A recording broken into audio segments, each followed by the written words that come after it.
नारी सुरक्षा प्रसंग में सरकार को कांग्रेस टार्गेट अनुगुल जिले में 5 वर्ष बयसर नाबालिका को दुष्कर्म और हत्या घटना सरकार नीरव नहीं विधानसभा कांग्रेस आनीथिला मुलतवी नोटिस।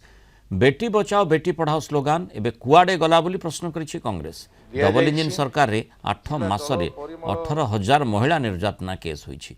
नारी को उपहास करा जाउछि बोली कांग्रेस कहिछि। ए सरकार महिला छात्र छात्री एवं दलित विरोधी बोली कहिछि बीजेडी। महिला को सुरक्षा देवाकू एमाने प्रस्तुत नुहंती।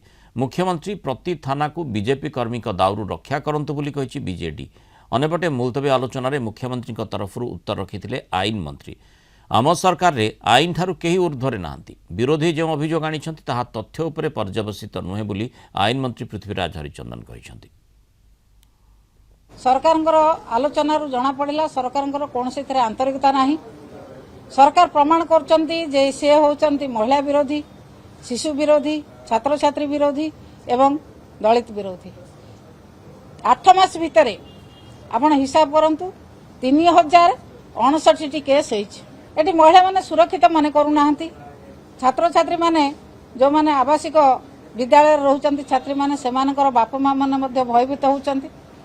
तेणु एभली एक सरकार जे केवल निज दलर प्रचार प्रसार करने एवं निज आत्मप्रचार छड़ा कौनसी लोकंकर कौनसी उपकार करने एवं विशेषकर होम विभाग दायित्व थिबा माननीय मुख्यमंत्री महोदय कही आसेम्बली जे मु छात्र छात्री एवं महिला दुष्कर्म झील मान होता दुष्कर्म उपर निश्चित भाव में व्हाइट पेपर गृह में प्रकाश करी किंतु एपर्यंत व्हाइट पेपर आसला ना। यही भाव में जब बढ़ी चलो राज्यवासी केबे क्षमा देव ना। गोटे संवेदनशील घटना पर लड़ाई चलती जे नारी मान सुरक्षा को एकदम प्राधान्य दि जाए किंतु ये सरकार कर्णपात करूना।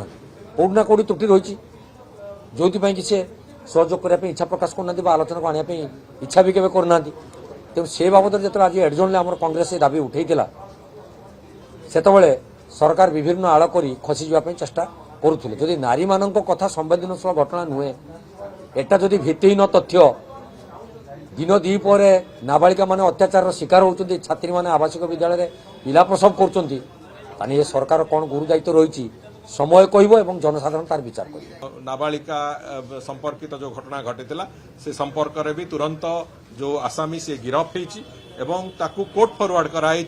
एबे कन्विक्शन रेट बढ़ी सबु दिगरु विभिन्न प्रकार जो 8टी प्रमुख अपराध दिग अच्छी से अपराध गुड़िकर ओडिशा रे एई पीरियड भितर 9 मास समय भितर तार अपराध हार कमी। तेणुक आम आशा करुचु जो दिगर एवं सबुठु बड़ कथा होची पुलिस विभाग को सशक्त करने इंफ्रास्ट्रक्चर दृष्टि हो संख्या दृष्टि हो अपॉइंटमेंट पाखापाखि 2020 रु बंद थिला। 16,000 पदवी खाली थिला। 16,000 पदवी पाखापाखि 6,000 पदवी पूरण करने प्रचेषा सरी एवं तार प्रक्रिया आरंभ हो जाए। अनेक गुड़िए निजुक्ति भी सरलानी एवं आसंता 2 वर्ष भितर संपूर्ण निजुक्ति सारिकी पुलिस को एक सशक्त बड़ भाव में एवं एक ओडिशा प्रदेश को अपराध तत्व बंचेबार एक शक्ति हिसाब से ठिया करवा सरकार लक्ष्य अच्छी।